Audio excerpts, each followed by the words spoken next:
Dwight Lyman Moody, o célebre ganhador de almas, 1837-1899. Tudo aconteceu durante uma das famosas campanhas de Moody e Sankey para salvar almas. A noite de uma segunda-feira tinha sido reservada para um discurso dirigido aos materialistas. Carlos Bradlaugh, campeão do ceticismo, então no zênite da fama, ordenou que todos os membros dos clubes que fundara assistissem à reunião. Assim, cerca de 5.000 homens, resolvidos a dominar o culto, entraram e ocuparam todos os bancos. Moody pregou sobre o texto: a rocha deles não é como a nossa rocha, sendo os nossos próprios inimigos os juízes. Deuteronômio, capítulo 32, versículo 31. Eis os detalhes desse interessante episódio, relatado em sua biografia. Com uma rajada de incidentes relevantes e comoventes de suas experiências com pessoas presas ao leito de morte, Moody deixou que os homens julgassem por si mesmos quem tinha melhor alicerce sobre o qual deviam basear sua fé e esperança. Sem querer, muitos dos assistentes tinham lágrimas nos olhos. A grande massa de homens, demonstrando o mais negro e determinado desafio a Deus estampado nos seus rostos, encarou o contínuo ataque de Moody aos pontos mais vulneráveis, isto é, o coração e o lar. Ao findar, Moody disse: levantemo-nos para cantar, ó vinde vós aflitos. E, enquanto o fazemos, os porteiros abram todas as portas para que possam sair todos os que quiserem. Depois, faremos o culto, como de costume, para aqueles que desejarem aceitar o Salvador. Uma das pessoas que assistiu a esse culto disse: eu esperava que todos saíssem imediatamente, deixando o prédio vazio. Mas grande massa de 5.000 homens se levantou, cantou e assentou-se de novo. Nenhum deles deixou seu assento. Moody então disse: quero explicar 4 palavras: recebei, crede, confiai, aceitai. Um grande sorriso passou de um a outro em todo aquele mar de rostos. Depois de falar um pouco sobre a palavra recebei, fez um apelo. Quem quer recebê-lo? É somente dizer: quero. Cerca de 50 dos que estavam em pé e encostados às paredes responderam: quero. Mas nenhum dos que estavam sentados. Um homem exclamou: eu não posso. Ao que Moody replicou: falou bem e com razão, amigo. Foi bom ter falado. Escute e depois poderá dizer: eu posso. Moody então explicou o sentido da palavra crer e fez o segundo apelo. Quem dirá: quero crer nele? De novo, alguns dos homens que estavam em pé responderam, aceitando, mas um dos dirigentes de um clube bradou: eu não quero. Moody, vencido pela ternura e compaixão, respondeu com voz quebrantada: todos os homens que estão aqui esta noite têm de dizer: eu quero ou eu não quero. Então, levou todos a considerarem a história do filho pródigo, dizendo: a batalha é sobre o querer, só sobre o querer. Quando o filho pródigo disse: levantar-me-ei, a luta havia sido ganha, porque alcançara o domínio sobre a sua própria vontade. É com referência a este ponto que depende tudo hoje. Senhores, tendes aí em vosso meio o vosso campeão, o amigo que disse: eu não quero. Desejo que todos aqui, que acreditam que esse campeão tem razão, levantem-se e sigam o seu exemplo, dizendo: eu não quero. Todos ficaram quietos. Houve grande silêncio até que, por fim, Moody interrompeu dizendo: graças a Deus, ninguém disse eu não quero. Agora quem dirá eu quero? Instantaneamente, parece que o Espírito Santo tomou conta do grande auditório de inimigos de Jesus Cristo, e cerca de 500 homens puseram-se de pé, as lágrimas rolando pelas faces e gritando: eu quero! Eu quero!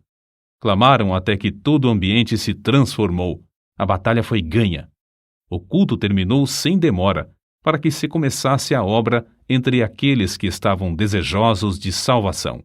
Em 8 dias, cerca de 2.000 foram transferidos das fileiras do inimigo para o exército do Senhor. pela rendição da vontade.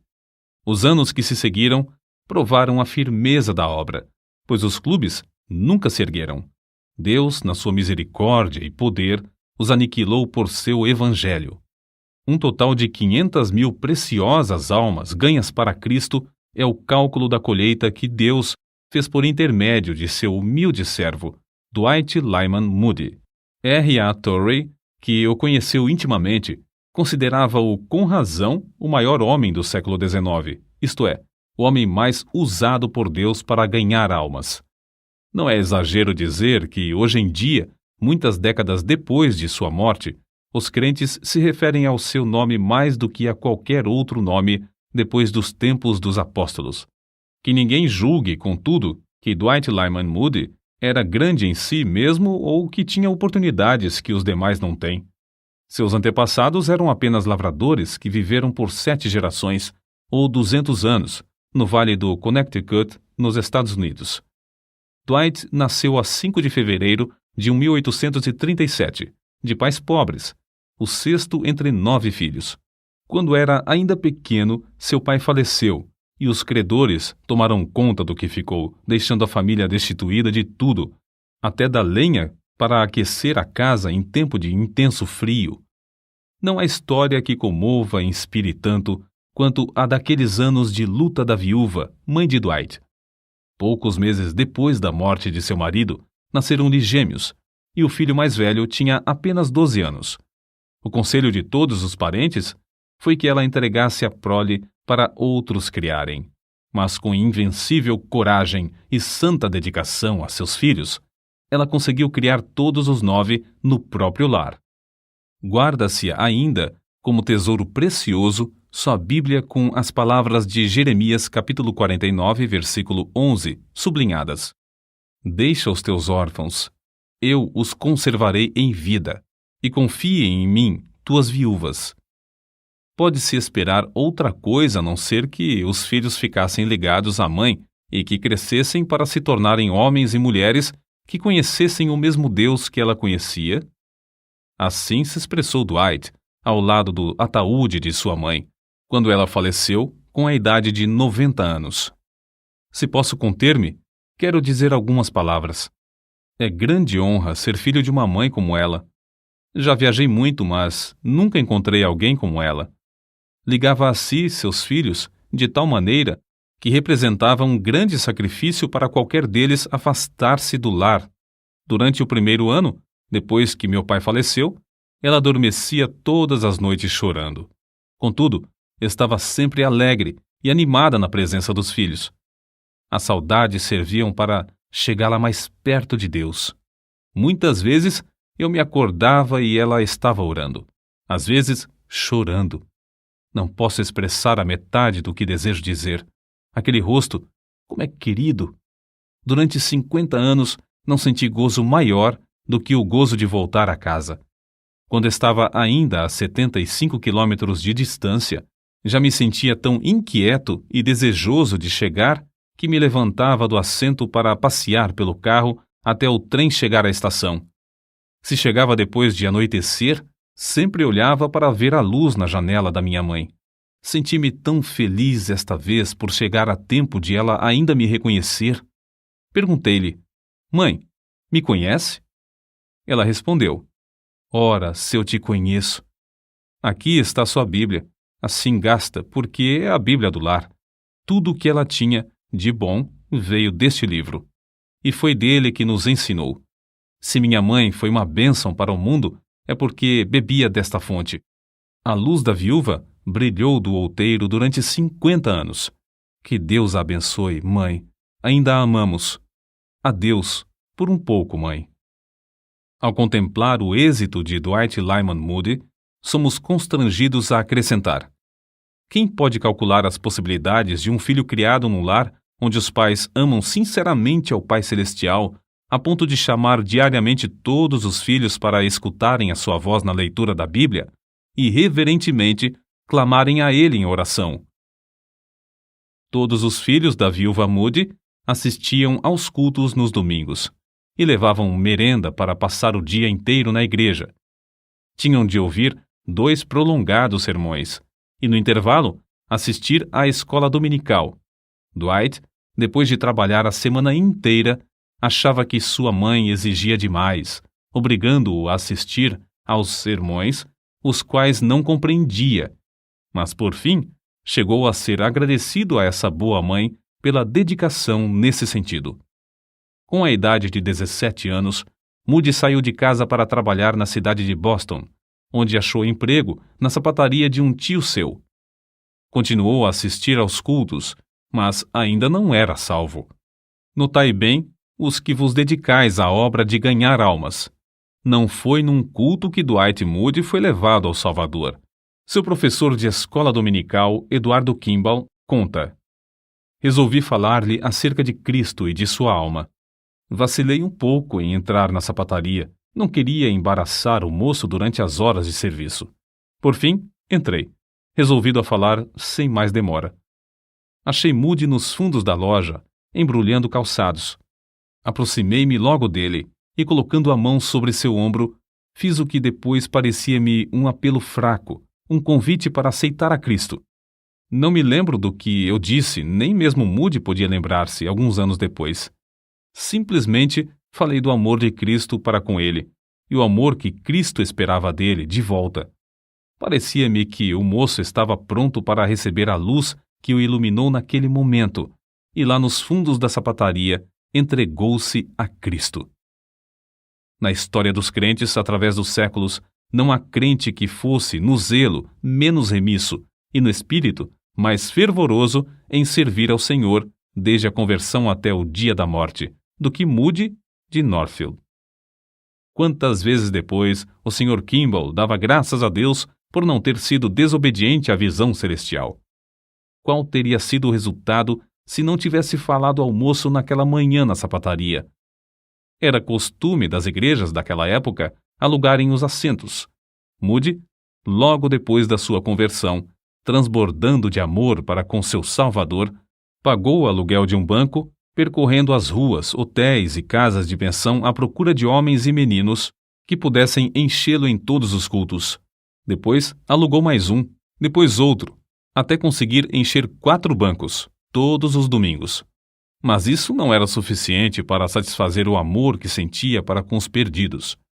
Certo domingo, visitou uma escola dominical em outra rua. Pediu permissão para ensinar também a uma classe. O dirigente respondeu: há 12 professores e 16 alunos, porém, o senhor pode ensinar todos os alunos que conseguir trazer à escola. Foi grande a surpresa de todos quando Moody, no domingo seguinte, entrou com 18 meninos da rua, sem chapéu, descalços e de roupa suja e esfarrapada, mas, como ele disse, todos com uma alma para ser salva. Continuou a levar cada vez mais alunos à escola até que, alguns domingos depois, no prédio não cabiam mais. Então, resolveu abrir outra escola em outra parte da cidade. Moody não ensinava, mas arranjava professores, providenciava o pagamento do aluguel e de outras despesas. Em poucos meses, essa escola veio a ser a maior da cidade de Chicago. Não julgando conveniente pagar outros para trabalhar no domingo, Moody, cedo pela manhã, tirava as pipas de cerveja, outros ocupavam o prédio durante a semana. Varria e preparava tudo para o funcionamento da escola. Depois, então, saía para convidar alunos. Às 14 horas, quando voltava de fazer os convites, achava o prédio repleto de alunos. Depois de findar as aulas na escola, ele visitava os ausentes e convidava cada aluno para ouvir a pregação à noite. No apelo, após o sermão, os interessados eram convidados a ficar para um culto especial, no qual tratavam individualmente com todos. Moody também participava dessa colheita de almas. Antes de findar o ano, 600 alunos, em média, assistiam à escola dominical, divididos em 80 classes. Em seguida, a assistência subiu a 1.000 e, às vezes, ia a 1.500. O êxito de Moody na escola dominical atraiu a atenção de outros que se interessavam pelo mesmo trabalho. De vez em quando, era convidado a participar das grandes convenções das escolas dominicais. Certa vez, depois de Moody haver falado numa convenção, Um orador censurou-o severamente por não saber dirigir-se a um auditório. Moody foi para a frente e, depois de explicar que reconhecia não ser instruído, agradeceu ao ministro por ter mostrado seus defeitos e pediu-lhe que orasse a Deus para que o ajudasse a fazer o melhor que pudesse. Ao mesmo tempo que Moody se aplicava à escola dominical com tais resultados, esforçava-se também no comércio, todos os dias. O grande alvo da sua vida era vir a ser um dos principais comerciantes do mundo, um multimilionário. Não tinha mais de 23 anos e já havia conseguido juntar $7.000. Mas seu Salvador tinha um plano ainda mais nobre para seu servo. Certo dia, um dos professores da escola dominical entrou na sapataria onde Moody negociava. Informou de que estava tuberculoso e que, desenganado pelo médico, resolvera voltar para Nova York e aguardar a morte. Confessou-se muito perturbado, não porque tinha de morrer, mas porque até então não conseguira levar ao Salvador nenhuma das moças da sua classe de escola dominical. Moody, profundamente comovido, sugeriu que visitassem juntos as moças em suas casas, uma por uma. Ao visitarem uma, o professor falou-lhe seriamente acerca da salvação da sua alma. A moça deixou seu espírito leviano e começou a chorar, entregando-se ao Salvador. Todas as outras moças que foram visitadas naquele dia fizeram o mesmo. Passados 10 dias, o professor foi novamente à sapataria. Com grande gozo informou a Moody que todas as moças se haviam entregado a Cristo. Resolveram então convidar todas para um culto de oração e despedida na véspera da partida do professor para Nova York. Todos se ajoelharam e Moody, depois de fazer uma oração, estava para se levantar quando uma das moças começou também a orar. Todos oraram, suplicando a Deus em favor do professor. Ao sair, Moody suplicou: "Ó Deus, permite-me morrer antes de perder a bênção que recebi hoje aqui." Moody, mais tarde, confessou: "Eu não sabia o preço que tinha de pagar como resultado de haver participado na evangelização individual das moças. Perdi todo o jeito de negociar. Não tinha mais interesse no comércio. Experimentara um outro mundo e não mais queria ganhar dinheiro. Oh, delícia de levar uma alma das trevas deste mundo à gloriosa luz e liberdade do Evangelho." Então, não muito depois de casar-se, com a idade de 24 anos, Moody deixou um bom emprego cujo salário era de $5.000 por ano, um salário fabuloso naquele tempo, para trabalhar todos os dias no serviço de Cristo, sem ter promessa de receber um único cêntimo. Depois de tomar essa resolução, apressou-se a ir à firma B.F. Jacobs e Companhia, onde, muito comovido, anunciou: "Já resolvi empregar todo o meu tempo no serviço de Deus." "Como vai manter-se?" "Ora, Deus me suprirá de tudo, se Ele quiser que eu continue, e continuarei até ser obrigado a desistir."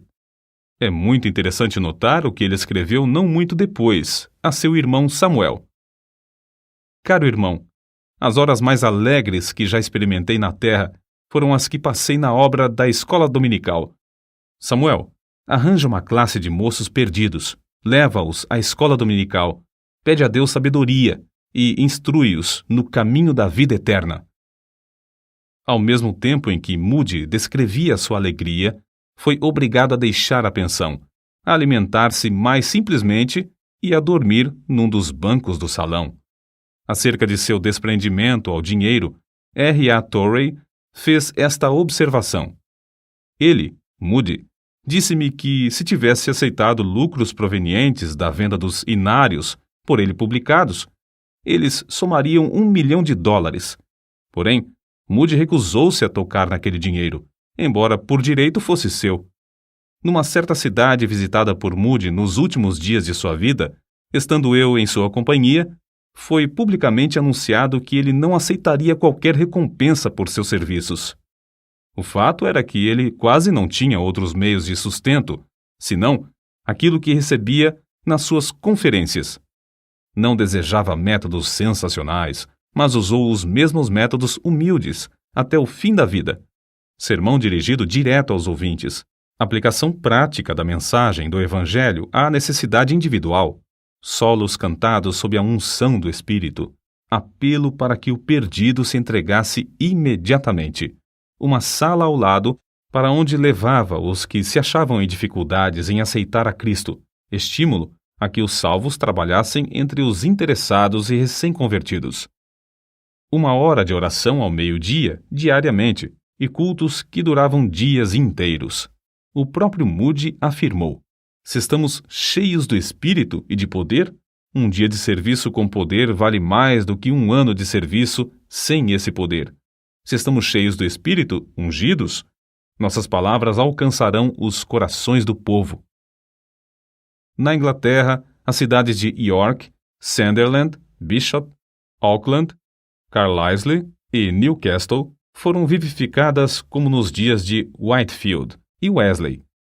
Na Escócia, em Edimburgo, os cultos se realizaram no maior edifício e a cidade inteira ficou comovida. Em Glasgow, a obra começou com uma reunião de professores da escola dominical, a qual assistiram mais de 3.000 pessoas. O culto da noite foi anunciado para as 18h30, mas muito antes da hora marcada, o grande edifício ficou repleto, e a multidão que não pôde entrar foi levada para as 4 igrejas mais próximas. Essa série de cultos transformou radicalmente a vida diária do povo. Na última noite, Sankey cantou para 7.000 ouvintes que estavam dentro do edifício, e Moody, sem poder entrar no auditório, subiu numa carruagem e pregou para as 20.000 pessoas que se achavam congregadas do lado de fora. O coral cantou os hinos de cima de um galpão. Em um só culto, mais de 2.000 pessoas responderam ao apelo para se entregarem definitivamente a Cristo. Durante o verão, pregou em Aberdeen, Montrose, Brechin, Forfar, Huntly, Inverness, Arbroath, Fan, Nairn, Elgin, Ferris, Grantown, Keith, Rothesay e Campbellton. Muitos milhares assistiam a todos os cultos.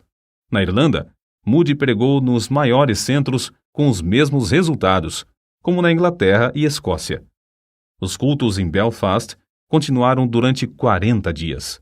O último culto foi reservado para os recém-convertidos, que só podiam ter ingresso por meio de bilhetes, concedidos gratuitamente. A essa reunião estiveram presentes 2.300 pessoas. Belfast fora o centro de vários avivamentos, mas todos concordam em que nunca houvera um avivamento antes desse com resultados tão permanentes. Depois da campanha na Irlanda, Moody e Sankey voltaram à Inglaterra e dirigiram cultos inesquecíveis em Sheffield, Manchester, Birmingham e Liverpool. Durante muitos meses, os maiores edifícios dessas cidades ficaram superlotados de multidões desejosas de ouvir a apresentação clara e ousada do Evangelho, por um homem livre de todo interesse e ostentação. O poder do Espírito manifestou-se em todos os cultos, produzindo resultados que permanecem até hoje. O itinerário de Moody e Sankey na Europa findou-se após 4 meses de cultos em Londres. Moody pregava alternadamente em 5 centros, e cada um deles foram realizados 60 cultos, com exceção de Victoria Hall, 45 cultos. Os números da assistência nos servem para compreender algo da grandeza dessa obra durante esse período. Agricultural Hall, 720.000 pessoas, Balroad Hall, 600.000 presentes, Camberwell Hall, 480.000, Haymarket Opera House, 330.000 ouvintes, e Victoria Hall, 400.000. Vale acrescentar aqui o seguinte: as diferenças entre as denominações quase desapareceram. Pregadores de todas as igrejas cooperavam numa plataforma comum para a salvação dos perdidos. Abriram-se de novo as Bíblias e houve um grande interesse pelo estudo da Palavra de Deus.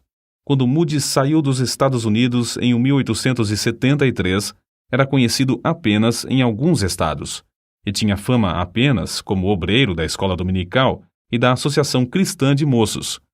Mas quando voltou da campanha da Inglaterra em 1875, já era conhecido como o mais famoso pregador do mundo. Contudo, continuou o mesmo humilde servo de Deus. Foi assim que uma pessoa que o conhecia intimamente descreveu sua personalidade. Creio que era a pessoa mais humilde que jamais conheci. Ele não fingia humildade. No íntimo do seu coração, rebaixava-se a si mesmo e superestimava os outros. Ele engrandecia outros homens e, sempre que possível, arranjava para que eles pregassem. Fazia tudo para não aparecer. Ao chegar novamente aos Estados Unidos, Moody recebeu convites para pregar, vindos de todas as partes do país. Sua primeira campanha, em Brooklyn, foi um modelo para todas as outras. As denominações cooperavam. Alugaram um prédio que comportava 3.000 pessoas. O resultado foi uma grande e permanente obra. Durante um período de 20 anos, ele dirigiu campanhas com grandes resultados nas maiores cidades dos Estados Unidos, Canadá e México. Em diversos lugares, as campanhas duraram até 6 meses. Em todos os lugares, Moody proclamava clara e praticamente a mensagem do Evangelho. Em suas campanhas, havia ocasiões que eram realmente dramáticas. Em Chicago, o circo Fort Park, com uma tenda de lona que abrigava 10.000 pessoas sentadas e outras 10.000 em pé, anunciou espetáculos para 2 domingos. Moody alugou a tenda para realizar cultos pela manhã, os donos achando muita graça em tal tentativa. Mas no primeiro culto a tenda ficou repleta. Foram tão poucos os que assistiram aos shows do circo à tarde que os donos resolveram não fazer sessão no segundo domingo. Entretanto, o culto evangelístico realizou-se sob a lona no segundo domingo. O calor era tanto que dava a impressão de matar a todos. Porém, cerca de 18.000 pessoas ficaram em pé, banhados em suor e esquecidos do calor. No silêncio que reinava durante a pregação de Moody, o poder desceu e centenas foram salvos. Acerca de um desses cultos, certo assistente deu suas impressões. Nunca jamais me esquecerei de certo sermão que Moody pregou. Foi no circo de Fort Park, durante a Exposição Mundial. Estavam presentes cerca de 18.000 pessoas, de todas as classes e de todas as qualificações. O texto do sermão foi: "Pois o Filho do Homem veio buscar e salvar o que se havia perdido." Grandiosa era a unção do pregador, parecia estar em íntimo contato com todos os corações daquela massa de gente. Moody disse repetidamente: "Pois o Filho do Homem veio hoje ao circo Fort Park, para procurar e salvar o que se perdera." Escrito e impresso parecia um sermão comum, mas as suas palavras, pela santa unção que lhe sobreveio, tornaram-se palavras de espírito e de vida. Durante a Exposição Mundial, no dia designado em honra de Chicago, todos os teatros da cidade fecharam, porque se esperava que todo o mundo fosse à exposição a 6 quilômetros de distância. Porém, Moody alugou o Central Music Hall e R.A. Torrey testificou que a assistência era tão grande que ele só conseguiu entrar por uma janela dos fundos do prédio. Os cultos de Moody continuaram tão concorridos que a Exposição Mundial teve de deixar de funcionar aos domingos, por falta de assistência. Henry Moorhouse, pregador escocês, dá a seguinte opinião acerca de Moody e seus discursos. Primeiro, crê firmemente que o Evangelho salva os pecadores quando eles creem e confiam na história simples do Salvador crucificado e ressuscitado. Segundo, espera a salvação de almas quando prega, e o resultado é que Deus honra a sua fé. Terceiro, prega como se jamais fosse realizar outro culto, e como se os pecadores nunca mais tivessem a oportunidade de ouvir o som do Evangelho. Seus apelos à decisão, agora mesmo, são comoventes. Quarto, consegue levar os crentes a trabalhar com os interessados depois do sermão. Insiste em que perguntem aos que estão assentados ao lado se são salvos ou não. Tudo na sua obra é muito simples. Aconselhe os obreiros da seara do Senhor a aprenderem de nosso amado irmão algumas lições preciosas sobre a tarefa de ganhar almas. O Dr. Dale se pronunciou desta forma: "Acerca do poder de Moody, acho difícil falar. É tão real e ao mesmo tempo tão diferente do poder dos demais pregadores que não sei descrevê-lo. Sua realidade é inegável. Um homem que pode cativar o interesse de um auditório de 3 a 6 mil pessoas por meia hora, de manhã, por 40 minutos, de novo ao meio-dia, e de um terceiro auditório de 13 mil a 15 mil, durante 40 minutos à noite, deve ter um poder extraordinário. Acerca desse poder maravilhoso, Torrey também testificou. Várias vezes tenho ouvido diversas pessoas dizerem que viajaram grandes distâncias para ver e ouvir Dwight Lyman Moody, e que ele, de fato, é um maravilhoso pregador. Sim, ele era, em verdade, um maravilhoso pregador. Considerando tudo, o mais maravilhoso que eu jamais ouvi. Era grande o privilégio de ouvi-lo pregar, como só ele sabia pregar.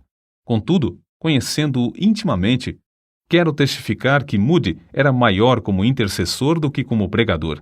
Enfrentando obstáculos aparentemente invencíveis, ele sabia vencer todas as dificuldades. Sabia e cria no mais profundo de sua alma que não havia nada demasiadamente difícil para Deus fazer e que a oração podia conseguir tudo o que Deus pudesse realizar. Grifo do autor. Certo dia, na sua grande campanha em Londres, Moody estava pregando num teatro repleto de pessoas da alta sociedade, e entre elas havia um membro da família real. Moody levantou-se e leu Lucas capítulo 4, versículo 27. E havia muitos leprosos em Israel no tempo do profeta Eliseu. Ao chegar a palavra Eliseu, ele não a podia pronunciar, e começou a gaguejar e balbuciar. Começou a ler o versículo de novo, mas de novo não podia passar adiante. Experimentou a terceira vez, e falhou pela terceira vez. Então, fechou o livro e, muito comovido, olhou para cima, dizendo: "Ó Deus, use esta língua de gago para proclamar Cristo crucificado a este povo." Desceu sobre ele o poder de Deus a ponto de derramar sua alma em tal torrente de palavras que o auditório inteiro ficou como que derretido pelo fogo divino. Foi durante essa segunda visita às Ilhas Britânicas que realizou a sua obra entre os homens das célebres universidades Oxford e Cambridge. É uma história muitas vezes repetida de como ele, sem instrução, mas com a graça de Deus e diplomacia, venceu a censura e fez entre os intelectuais o que alguns consideram a maior obra da sua vida. Apesar de Moody não ter instrução acadêmica, reconhecia o grande valor da educação e sempre aconselhava a mocidade a se preparar para manejar bem a palavra de Deus. Reconhecia a grande vantagem da instrução também para os que pregam no poder do Espírito Santo. Existem ainda hoje 3 grandes monumentos às suas convicções nesse ponto. As 3 escolas que ele fundou: o Instituto Bíblico em Chicago, com 38 prédios e 16 mil alunos matriculados nas aulas diurnas, noturnas e em cursos por correspondência; o Northfield Seminary, com 490 alunos, e a Escola Bíblica Monte Hermon, com 500 alunos. Entretanto, ninguém se engane, como alguns desses alunos e como diversos crentes entre nós, pensando que o grande poder de Moody era mais intelectual do que espiritual. Sobre esse ponto, ele mesmo falava com ênfase. Para maior clareza, citamos o seguinte trecho de seus Short Talks. Não conheço coisa mais importante que a América precise do que de homens e mulheres inflamados com o fogo do céu. Nunca encontrei um homem ou uma mulher inflamados com o Espírito de Deus que fracassassem. Creio que isso seja mesmo impossível. Tais pessoas nunca se sentem desanimadas. Avançam mais e se animam mais e mais. Amados, se não tendes essa iluminação, resolvei adquiri-la e orai: ó Deus, ilumina-me com o teu Espírito Santo. Nos registros de R.A. Torrey, podemos ver nitidamente como era o espírito dessas escolas que fundou. Moody costumava escrever-me antes de iniciar uma nova campanha, dizendo: pretendo dar início ao trabalho no lugar tal e em tal dia. Peço-lhe que convoque os estudantes para um dia de jejum e oração. Eu lia essas cartas aos estudantes e lhes dizia: Moody deseja que tenhamos um dia de jejum e oração para pedir, primeiramente, as bênçãos divinas sobre nossas próprias almas e nosso trabalho. Muitas vezes, ficávamos ali, na sala de aula, até alta noite, ou mesmo até a madrugada, clamando a Deus, porque Moody nos exortava a esperar até que recebêssemos a bênção.